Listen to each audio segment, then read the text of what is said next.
ಸ್ಕಂದ ಮಾತೆ ಜಗನ್ಮಾತೆಯಾದ ದುರ್ಗಾದೇವಿಯು 5ನೇ ರೂಪವು ಸ್ಕಂದ ಮಾತೆ. ನವರಾತ್ರಿ ಆಚರಣೆಯಲ್ಲಿ ದುರ್ಗಾದೇವಿಯ 9 ಅವತಾರಗಳಿಗೆ ಆರಾಧನೆ ಮಾಡಲಾಗುವುದು. ಪುರಾಣ ಕಥೆಗೆ ಅನುಸಾರವಾಗಿ ದೇವಿ ಹೇಗೆ ದುಷ್ಟ ಮಹಿಷಾಸುರನ ಸಂಹಾರಕ್ಕಾಗಿ ಅವತರಿಸಿ ಬಂದಳೋ ಅದೇ ಅನುಕ್ರಮದಲ್ಲಿ ದೇವಿಗೆ ಆರಾಧನೆ ಮಾಡಲಾಗುತ್ತದೆ. ಈ ವರ್ಷ ಅಕ್ಟೋಬರ್ 3ರಿಂದ ನವರಾತ್ರಿ ಆಚರಣೆ ಮಾಡಲಾಗುತ್ತಿದೆ. ಅಕ್ಟೋಬರ್ 7ರಂದು ಸ್ಕಂದ ಮಾತೆಯನ್ನು ಪೂಜಿಸುತ್ತಿದ್ದೇವೆ. ಸ್ಕಂದ ಮಾತೆಯ ಅವತಾರವು ದೇವಿಯ 5ನೇ ಅವತಾರ. ಇದನ್ನು ನವರಾತ್ರಿಯ 5ನೇ ದಿನದಂದು ಆರಾಧಿಸಲಾಗುವುದು. ಕಾರ್ತಿಕೇಯ ಅಥವಾ ಸ್ಕಂದ ಮಾತೆ ಎಂದು ಸಹ ಪರಿಗಣಿಸಲಾಗುವುದು. ಈ ಅವತಾರದಲ್ಲಿ ದೇವಿಯು ಸಿಂಹದ ಮೇಲೆ ಕುಳಿತು ತನ್ನ 6 ಮುಖದ ಮಗುವನ್ನು ತೊಡೆಯ ಮೇಲೆ ಕೂರಿಸಿಕೊಂಡಿರುವುದಾಗಿದೆ. ತಾಯಿಯ ಈ ಅವತಾರವು ಹೆಚ್ಚು ಶಕ್ತಿಯುತವಾಗಿದೆ ಎನ್ನಲಾಗುತ್ತಿದೆ. ಸ್ಕಂದ ಮಾತೆ ಬಂದ ಕಥೆ. ಒಮ್ಮೆ ತಾರಕಾಸುರ ಎಂಬ ರಾಕ್ಷಸ ಬ್ರಹ್ಮನನ್ನು ಕುರಿತು ತಪಸ್ಸನ್ನಾಚರಿಸುತ್ತಿದ್ದನು. ಅವನ ಕಠಿಣ ತಪಸ್ಸಿಗೆ ಮೆಚ್ಚಿ ಬ್ರಹ್ಮದೇವನು ಯಾವ ವರ ಬೇಕು ಎಂದು ಕೇಳಿದಾಗ ತನಗೆ ಸಾವೇ ಬರಬಾರದು ಎನ್ನುವಂತಹ ವರವನ್ನು ತಾರಕಾಸುರನು ಕೇಳುತ್ತಾನೆ.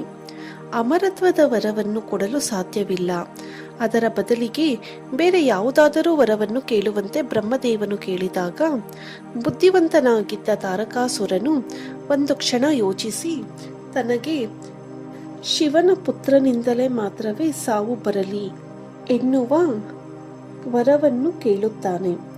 ಅದಕ್ಕೆ ಕಾರಣವೂ ಇದೆ. ಆ ಸಮಯದಲ್ಲಿ ಸತಿದೇವಿಯು ದಕ್ಷರಾಜ ಆಯೋಜಿಸಿದ ಯಜ್ಞಕುಂಡದಲ್ಲಿ ಆರಿ ಪ್ರಾಣತ್ಯಾಗ ಮಾಡಿಕೊಂಡಿರುತ್ತಾಳೆ.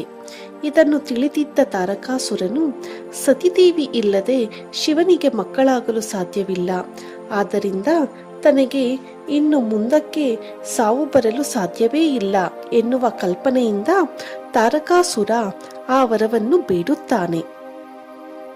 ಅದಕ್ಕೆ ಬ್ರಹ್ಮದೇವನು ತಥಾಸ್ತು ಅನ್ನುತ್ತಾನೆ.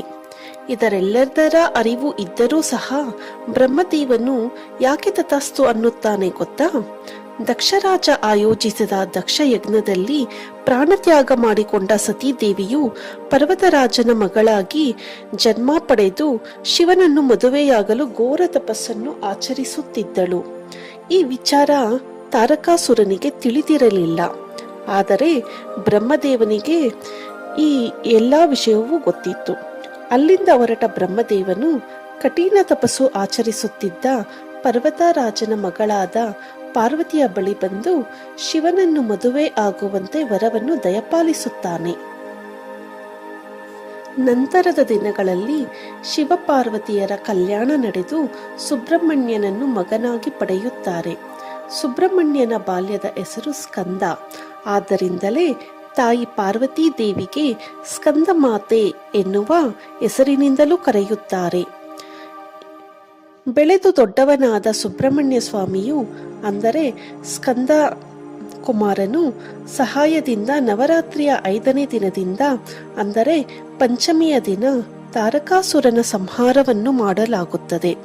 ಆದ್ದರಿಂದಲೇ ಆದಿಶಕ್ತಿಯನ್ನು ನವರಾತ್ರಿಯ 5ನೇ ದಿನ ಸ್ಕಂದ ಮಾತೆ ರೂಪದಲ್ಲಿ ಪೂಜಿಸಲಾಗುತ್ತದೆ. 4 ಕೈಗಳನ್ನು ಹೊಂದಿರುವ ಸ್ಕಂದ ಮಾತೆ ಸಿಂಹವಾಹಿನಿಯಾಗಿ ತೊಡೆಯ ಮೇಲೆ ಸ್ಕಂದನನ್ನು ಕೂಡಿಸಿಕೊಂಡು ಎಡಗೈಯಲ್ಲಿ ಮಗನನ್ನು ಹಿಡಿದು ಬಲಗೈಯಲ್ಲಿ ಭಕ್ತರಿಗೆ ಆಶೀರ್ವಾದ ನೀಡುವ ಭಂಗಿಯಲ್ಲಿ ಕುಳಿತಿದ್ದಾರೆ. ಸ್ಕಂದ ಮಾತೆಯ ಮಗ ಕಾರ್ತಿಕೇಯ ಅಥವಾ ಸ್ಕಂದನನ್ನು ಹೊತ್ತಿರುವ ದುರ್ಗಾದೇವಿಯು ಈ ಅವತಾರ ಅತ್ಯಂತ ಪವಿತ್ರ ಹಾಗೂ ಅದ್ಭುತ ರೂಪ ಎಂದು ಹೇಳಲಾಗುವುದು.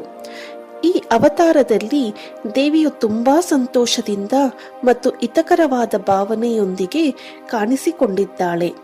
ದೇವಿಯ ಈ ಅವತಾರವನ್ನು ಆರಾಧಿಸುವುದರಿಂದ ಭಕ್ತರು ಜೀವನದ ಸಮಸ್ಯೆಯಿಂದ ತಾಯಿ ಸ್ಕಂದ ಮಾತೆ ದೇವಿಯ ಆಶೀರ್ವಾದಕ್ಕೆ ಪಾತ್ರರಾಗುವರು. ತಾಯಿ ಸ್ಕಂದ ಮಾತೆಯು ಬುಧಗ್ರಹದ ಆಡಳಿತವನ್ನು ಒಳಗೊಂಡಿರುತ್ತಾಳೆ. ಶುದ್ಧ ಮನಸ್ಸು ಮತ್ತು ಭಕ್ತಿಯಿಂದ ಆರಾಧನೆಗೊಂಡರೆ ಅಂಥವರಿಗೆ ದೇವಿ ಖ್ಯಾತಿ, ಸಂಪತ್ತು ಮತ್ತು ಸಮೃದ್ಧಿಯನ್ನು ನೀಡುತ್ತಾಳೆ. ಸ್ಕಂದಮಾತೆಯು ಕೆಂಪು ಬಣ್ಣದ ಹೂವು, ವಿಶೇಷವಾಗಿ ಗುಲಾಬಿ ಹೂವನ್ನು ಅತಿ ಹೆಚ್ಚಾಗಿ ಪ್ರೀತಿಸುತ್ತಾಳೆ. ಈ ದಿನ ತನ್ನ ಪ್ರಿಯವಾದ ಹಸಿರು ಬಣ್ಣವನ್ನು ಉಡುತ್ತಾಳೆ.